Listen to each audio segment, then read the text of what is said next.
All right, everybody, welcome to a brand new episode of Tacos en Europa. I am Jorge, My name is Edgar.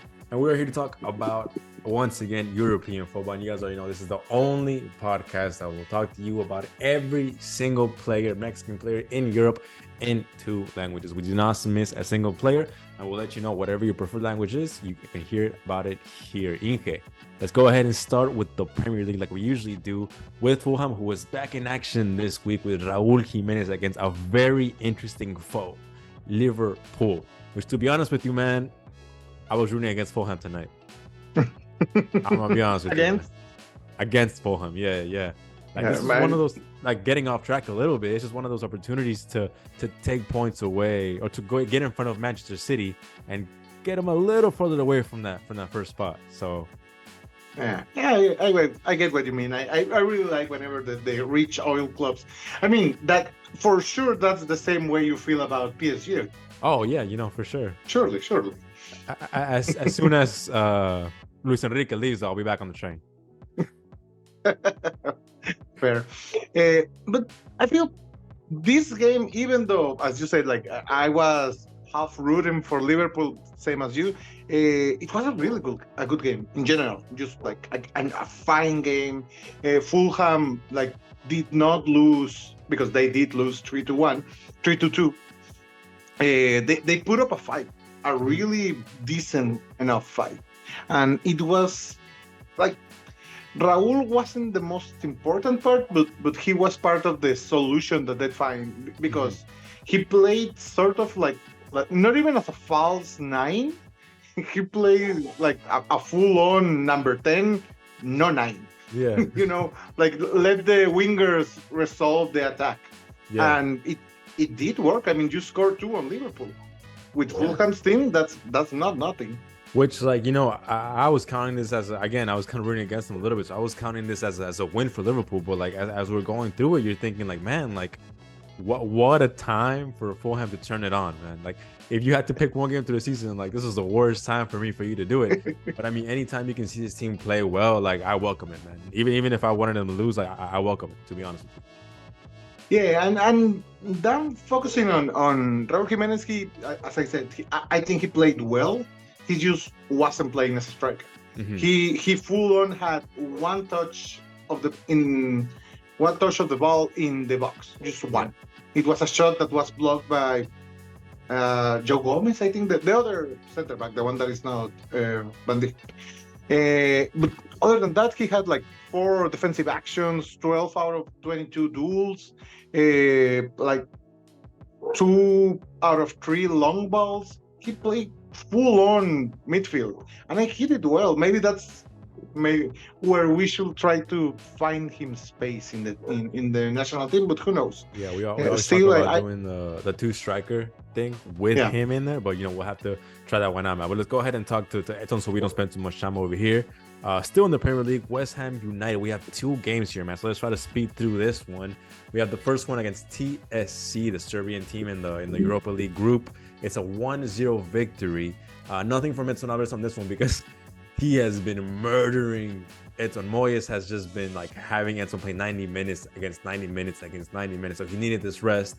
And we get to see him in the next game in the league, the Premier League, versus Crystal Palace in a 1-1 tie. 89 minutes. Talk to me about this, please. Well, it was one of those games with Moyes. Like he does not like having the ball. Yeah. Like he pretty much preferred to play like in the counter, just like letting the opponent make mistakes. And as soon as they had like 60% of the possession, the game was dead.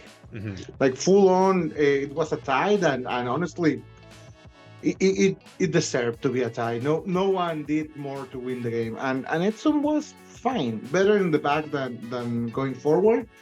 I still think they're giving him too much to do in front. They should be the doorstop, the one in the back that stops the counter, and they're not using him like that.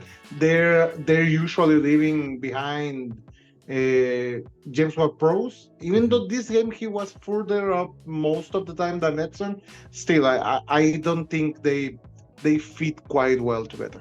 Yeah. I mean, even Susek, man. Susek was the one that scored that goal in the Europa League game. Their only goal in the whole game. So I mean, I think that tells you a little bit more. Like, leave Edson in the back, man. Why are you putting the wrong man on top? But obviously, like, that's what weird. we always say, we don't know more than Moyes, man. So we'll let him do his thing. And I'll take a tie against Crystal Palace any day, man. I mean, you can win. You should win against Crystal Palace. I don't know, man. It's one of those things. It's kind of like a West Ham. Like they'll get you if you're not expecting it. Now, I mean, if it was Villa, I will agree. I think Crystal Palace was a winnable game. But just to talk about the Europa League real quick, about their team, they are in the first spot of this group. Even though they're tied to points with Freiburg, they're head-to-head since they won in their match. They get to be in the first spot. So now their last game is once again against them. But should they tie, again, they go on as the first team since they do have that victory over them in the head-to-head. Which is a good thing because you avoid playing the playoff against the Champions League game, the play team. Yeah. So if they can stay in the first spot, that would be amazing for West Ham. Moving over to Spain, starting with the Real Betis, who has once again 2 games. We have our regular starts that we're giving Guardado in the Europa League against Sparta Praha, a team from the Czech Republic, in a 1-0 victory. He plays 84 minutes in those old legs, and it's a very quiet game from Guardado. But what did you see from him? Same, like control. Not even, he didn't even create a little less control in this one, but yeah. Yeah, but I mean, the thing is, he was just like moving the ball, waiting the counter. He did fine. Betis is kind of like in a transition space, where they haven't like quite regained their strength that they had like 1 or 2 seasons ago, but they're fine. I mean, I'm happy with Guardado's gameplay. And they did play again, even though he didn't play against another Mexican this week. Yeah, this is a technical Tacos en Europa derby because we don't have Guardado in the game, but it is a team against a Mexican team against a Mexican team.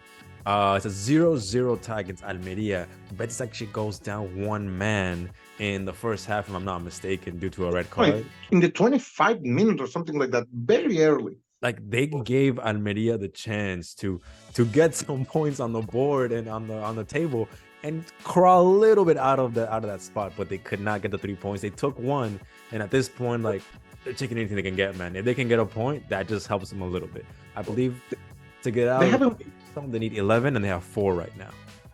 They haven't won a game. No, not at all in the league. I mean, that's really bad for them. This might have been their first tie in a while too. Like, I think they racked up a couple losses in a row.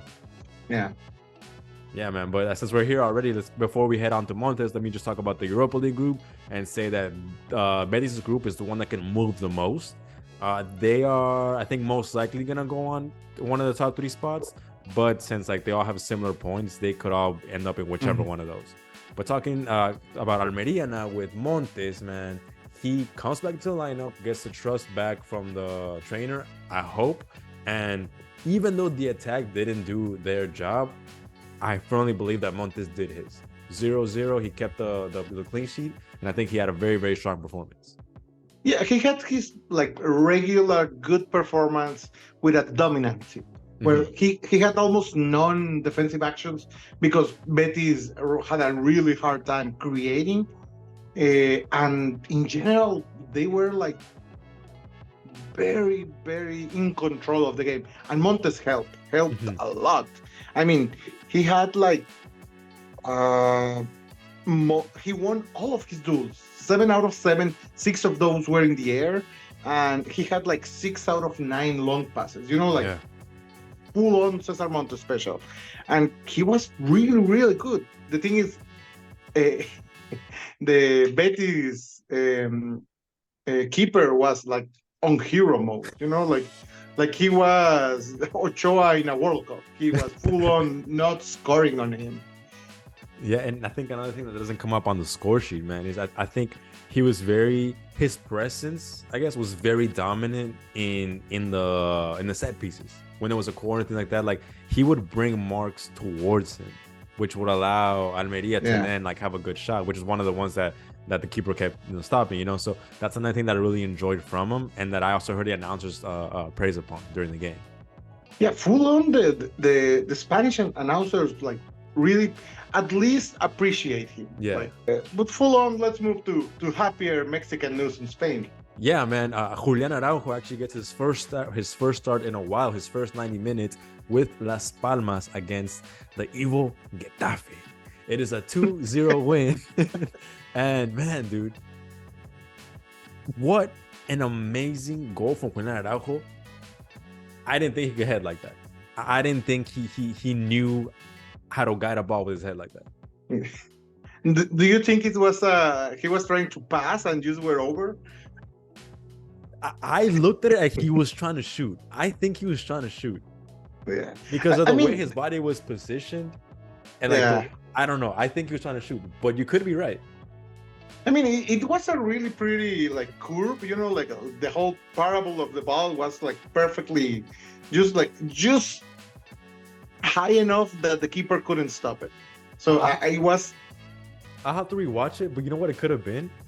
Because I do see his head go forward, so it could have been he was gonna pass and last minute he decided to shoot. But it does look a little weird. It does look a little weird. I mean, if you're not a great header, you shouldn't try that shot. You should try to recenter. But it was he was in a prime beautiful spot. He was in a prime position to not try it.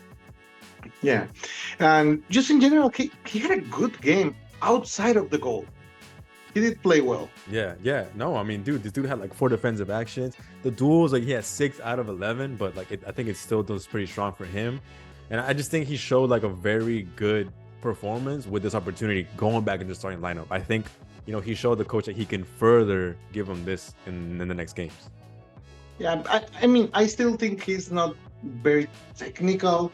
I think most of his good things are how much his work rate is very good and he's very focused on the game. I wish he works on the other stuff, on the technical side, get a couple of crosses up in each game and you're golden, you know. And the tracking back too, tracking back a little more, maybe not knowing when to go high and when to stay back a couple times. I think will help him out too. Yeah. But talking about good fullbacks, I think you have one in Italy. Talking about knowing when to track back and how to track back in Italy, man. Genoa, Johan Vasquez versus Empoli, which I think could have been a win, but we end up with a 1-1 tie over here. Starter, 72 minutes, comes off with a knock. ENG. This man played now as a pure left back, not even, it was more of a wing back / mid left midfielder, man. Yes, he's getting a lot of confidence going forward. Yeah, for a former center back, he's very, very good going forward. His first touch on the ball was he got a pass, and with the first touch, it was his first touch in the game and he hit a first touch, was a great cross that was so close. It didn't go in. It wasn't even close to going in. But just it arrived so perfectly to the striker, man, that I don't know how he bagged it, man. But it was literally the first play of the game. It was beautiful. Yeah. Yeah, he has been improving going forward. I keep saying as soon as we get a good left center back, they should push him to the left. Yeah. Because that's how good he has been. He should be a starter. Yeah, we keep talking about how Jimmy would take Angulo because he could do both center back and left back. But it's if you want the ultimate left back center back, it's Johan Vasquez, man. Yes. The thing is, he's as we keep saying, because Montes is kind of in a rut. Johan is the best center back we have right now. So yeah, I mean, you have something gotta keep. And it wasn't even just that. It was the one that I gave you two. He had 2 balls like that. He had 2 key passes, I guess you would call them, that could have literally been bagged at any moment. But the strikers couldn't do it. But I didn't know he was offensive like that. We had seen him little by little, but I don't know if he's working on his crossing game or what it is, man. But he has to be. If he gets there, man, I think for sure, I agree with you, man. He should be pushed to the left. I mean, as soon as if Moreno improves a little, gets back his form, or Chiquete gets better at the center back with Chivas, I mean, someone that can give you a stable performance. I'm not even asking a world class, just a stable, someone you can trust at the back next to Montes. Yeah, maybe you can put like if the game allows it, put Edson in the left center back position. Like it can work because that's how good Johan is in the left. In those games where like we always say like we don't know what to do with the midfield, like that would work. Yeah, just push Edson back, and then you could put like your 3 mobile midfielders to create more. Yeah, but I mean, I just think it's really fun to be able to have that flexibility with him though. Yeah, I think it makes more like fun concept lineups and things like that. Yeah, the thing is, Jimmy is very like structural with his team. He doesn't like to move them all that much in that way. Like, and I get it because he doesn't have much time to place them in different positions and training into them. Yeah. So I get it. But let's move on to the other team, which is Salernitana. We won't be here too long because Memo's still out with an injury. But the other keeper played pretty well. They actually lost 3-0, so they got cooked. But so not that well. He had a Memo performance. He stopped 7 goals. Yes, he was the best rated game player in the game. Yeah, from Salernitana. And Fiorentina won 3-0. Imagine that. Yeah, that's the thing. They kick their asses. And over in Netherlands, we start with Feyenoord, who have once again 2 games. The first one against Atletico Madrid, 1-3 loss in the Champions League, man. 90 minutes from Santi Jimenez. And dude, like, first of all, like, Madrid wins in the most Madrid way with 2 own goals from Feyenoord. So they won 3-1, scoring 1 goal, which is just hilarious to me to begin with. But I don't know, man. We saw that Feyenoord that we have been scared of a couple of times throughout the season. Not scared of as in like dangerously, but scared of as in like we know you're gonna get cooked. Yeah, the thing with Feyenoord, as we say, as soon as you like get Santi under control and just like don't let the wingers get in the box, they're done. They don't know what to do to create chances. Mm-hmm. And I forgot to mention also one of the own goals was his. And that's what I say. At least he scored. At least he was determined to score, and he scored, except in the wrong place. And it was a beautiful header too, though. It was a great goal. To be honest with you. To be honest with you. It was a Jared Borghetti goal, just like wrong goal. But yeah, man, like I just think it sucks like he wasn't able to just kind of like showcase himself against Cholo. You know, that's one of the teams that I know you want to see him under. So I don't think he made a very good case for that, but still, man, it's all fun. I think Atletico Madrid is like full on the perfect place for him. Yeah. I just like Cholo Simeone all that much. I think he can get that out of him.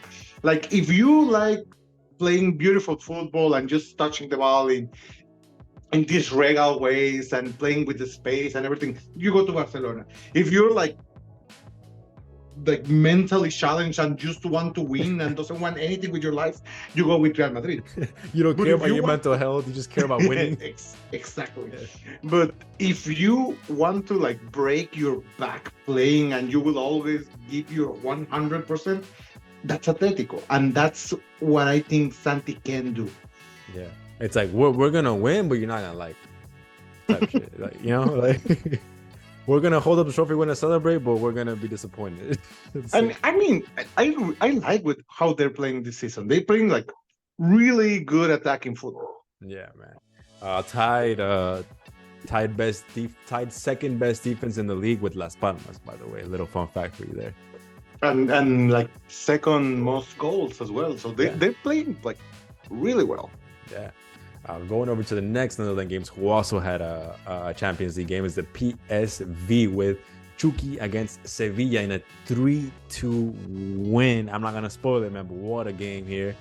Chucky unfortunately comes out. Well, unfortunately for us, but fortunately for PSV, comes off in the 44th minute with an injury. It looks like it's like a hamstring problem. You know, it's not looking good. I think it's gonna be a couple weeks, but maybe more. A hamstring is no small thing.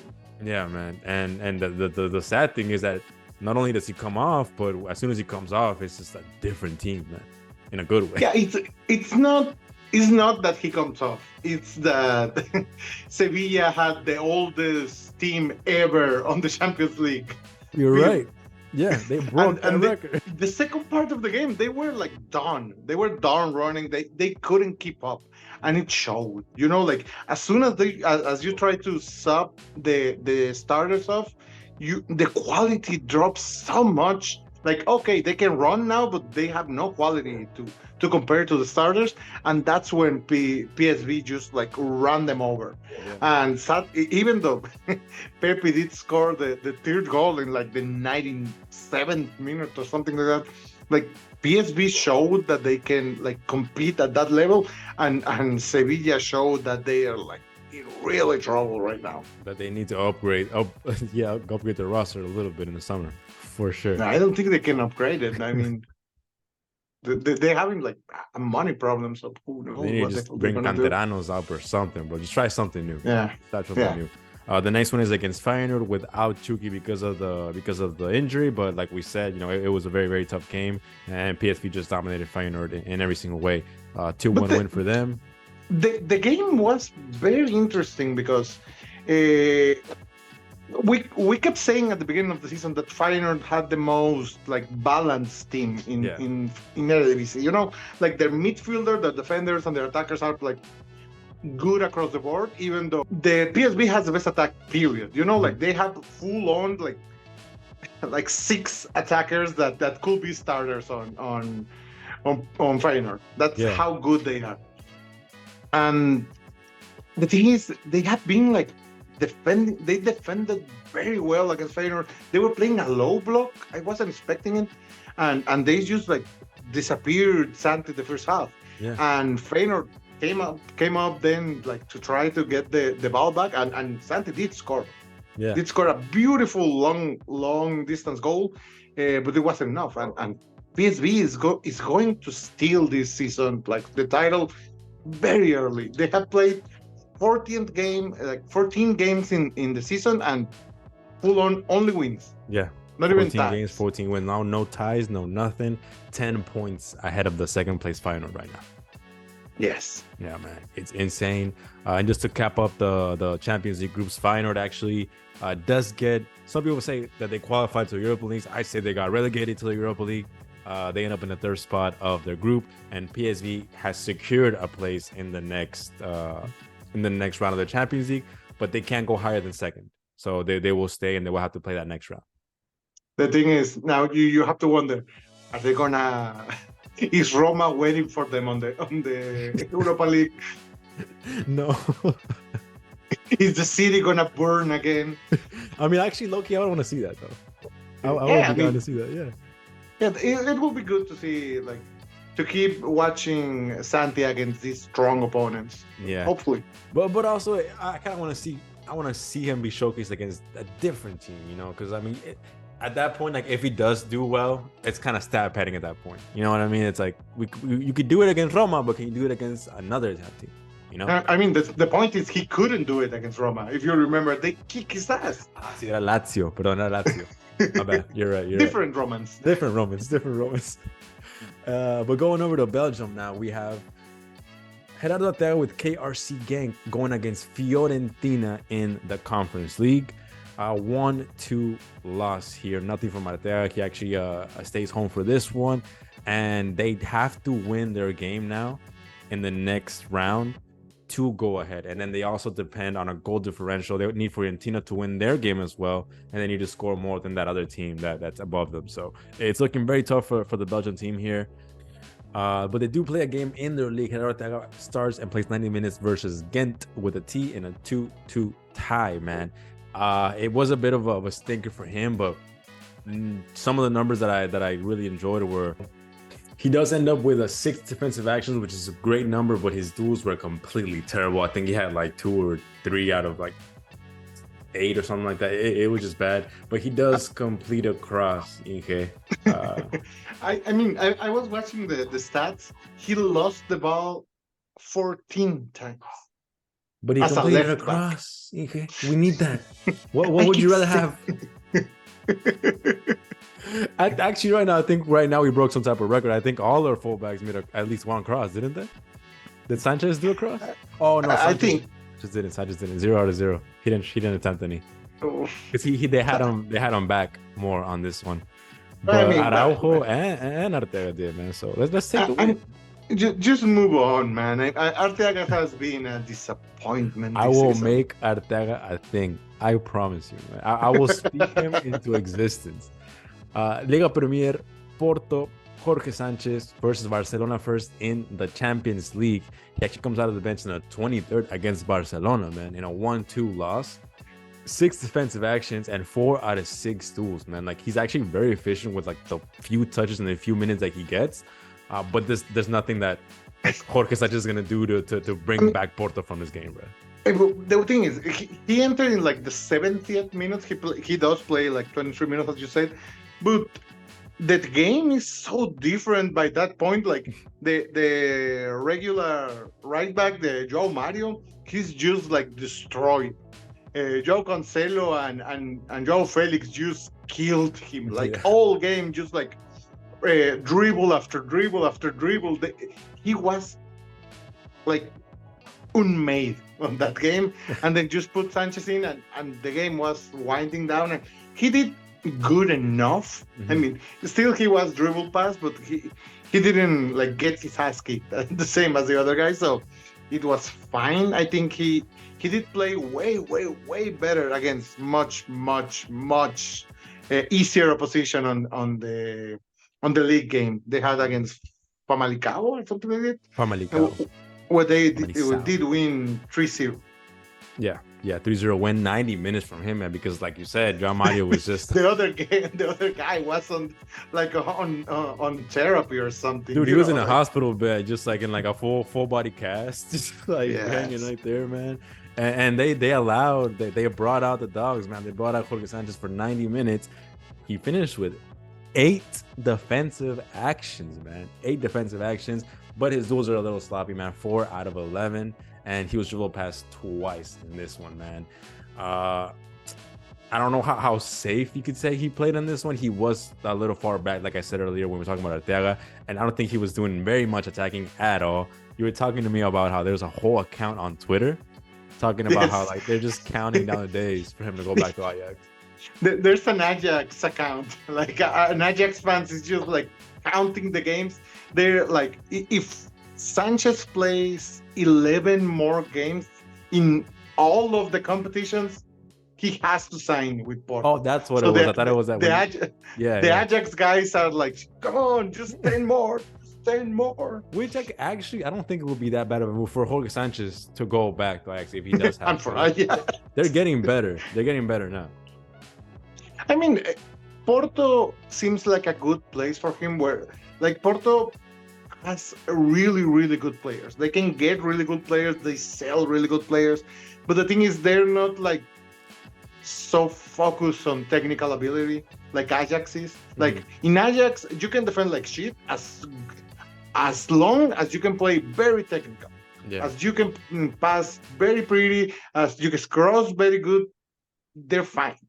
But with Porto, like, you need to break your back, even though you're not really all that good with the ball. They're fine with it. You just need to be really intense. That's the thing with Porto. I just don't see him playing 90 minutes on a regular on here in Porto. It's the thing. I think he can get there, but I think it's a good place for him to be. He will need to improve to be a starter, but he can be like a big player here. You know, like to be a starter anywhere. He needs to improve to be a starter anywhere right now. To be honest with you. Yeah. Except the Mexican national team, apparently. Yeah, apparently. Hey, bro, dude, Atlético San Luis will sit him down, bro. Yeah. Hopefully, the Chavez gets a point. Try. I really like the guy. Yeah, good little combo there. Good little knock for your guy right there, man. Yeah. Going up for Greece Super League, AEK Athens. We have Orbelin. I keep saying the name of the league and then I start talking about the UEFA competition. But it's Orbelin Pineda and Brighton in the Europa League.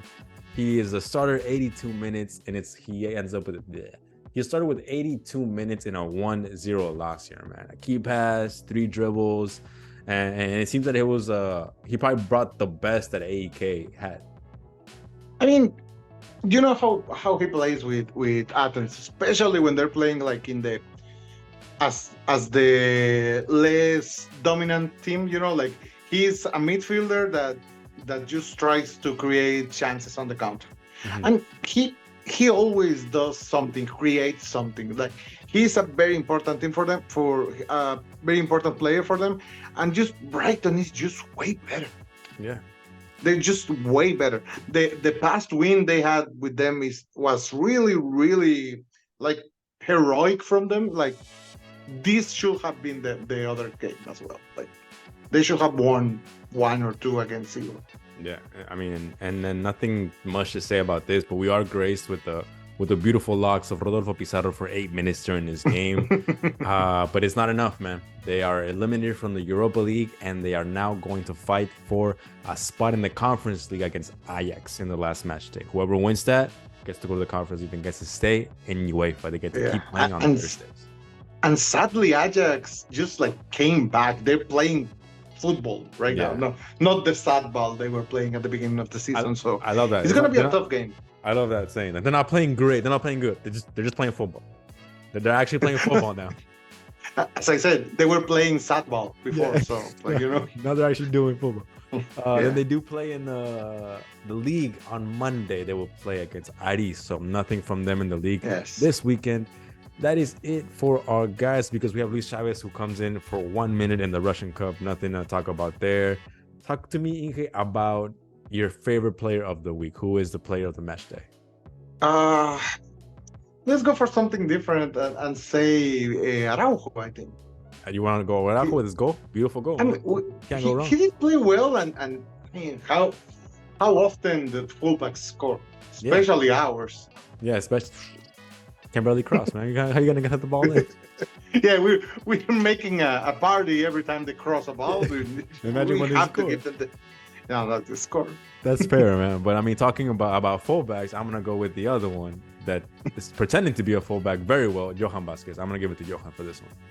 Yeah, he's very good right now. I really like him. He almost assisted, not scored, but he almost assisted. So I'm gonna give it to him, bro. Amazing all-around game. What was your favorite game of the week?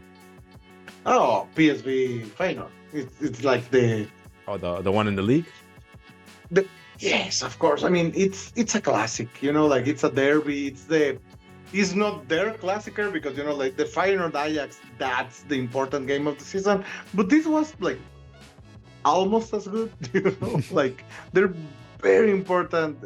Like whoever won this was going to push to be like, oh, they might win the league. So now we kept saying PSV is going to win the league. Like, I mean, it's like the usual matchup is PSV Ajax, So I think, but it's safe to say that this season it's like PSV fine. Like this was the game to watch for the season until the next PSV Feyenoord game. Yes, I think that's the way to say this. This was the important matchup because it was the first against the second place. Yeah. And for me, I'm going to stick to PSV, but I'm going to go with PSV Sevilla in the Champions League, man. Comeback. Just in general, PSV is playing really nice football. It's a great week for them, man. It's beautiful to see them. I mean, anytime a team is going, what is it, 14 games in the season right now? Yes. 14 games without even losing, without even tying, bro. Like, you have to respect it. And they have to respect them in the Champions League. I hope they do. Yeah. Anything in the extra column for us, Ike, before we started recording the Spanish one? I'm getting fast. I mean, we are right now on the semifinals of the Liga MX, and it's just like full on the 4 best teams. If you acknowledge that Monterrey is worse than San Luis, because it's America versus San Luis and Pumas Tigres. Yeah. So it's going to be like, those are nice games to watch right now. So I'm happy for it to be like interesting, even though Monterrey fell out, and it should be a contender. Who you got? I think San Luis is going to take out America. I full on believe. Yeah, I mean, they lost it at Jardinet. They're gonna kick his ass. I can feel it in my bones. And Pumas Tigres, I think Tigres is just like way better. Yeah. So you think Tigres is gonna get it all? I don't know, man. Like I don't want to be a San Luis truther, but I think they're gonna get out America. Tigres has never won twice in a row, but maybe. I can tell you who I would like to see Pumas do it, man. But I think no, I don't think San Luis gets the ¿cómo se dice? The time? Sorpresa. Oh. Hay una palabra. I don't think San Luis is gonna be able to surprise America, man. But if they do, I don't think they get past Tigres. So maybe I got Tigres to win it all, man. But I do see it's gonna be an America Tigres final, which is a really nice fight. It's also the safe option, man. So props to you for taking the risk. Yes, we love it, man. We love it. And then just getting into the drama, to the rumors, Marcel Ruiz to Europe or Toluca. So. He won't be sold to other teams in the league. Yeah. That's what Toluca said. Who knows? And the other Montes, Alan Montes, might go to Belgium because God hates us and wants us to keep watching that hot forsaken league. They got some. Okay, you're gonna tell me they didn't have one, if not the best, closing out of the seasons last season? That final was crazy, bro. I like better I like better the Greek one. Okay, but it was one of the best. No. It was crazy. It was very emotional, but still, it was like Belgium football. It was almost as bad as Liga MX. Man, El Toro Jansen gets the trophy, and nobody gets happy for him, bro. Wow. And Alexis Vega might go to Brazil if someone cares. Who knows? Well, I guess it's where we ended then, because I don't think they do. All right, man. We'll see you guys next week. Talk about more football. No Champions League then, but we still got stuff to talk about. Be sure to not miss it to see how these guys are going. And you guys let us know who you want to see in the national team. Anything else to say before we head out? Hopefully, Jurgen Damm, 99-minute win goal against America in the Azteca. Full on soup. All right, man. We'll see you guys next week. Don't miss it.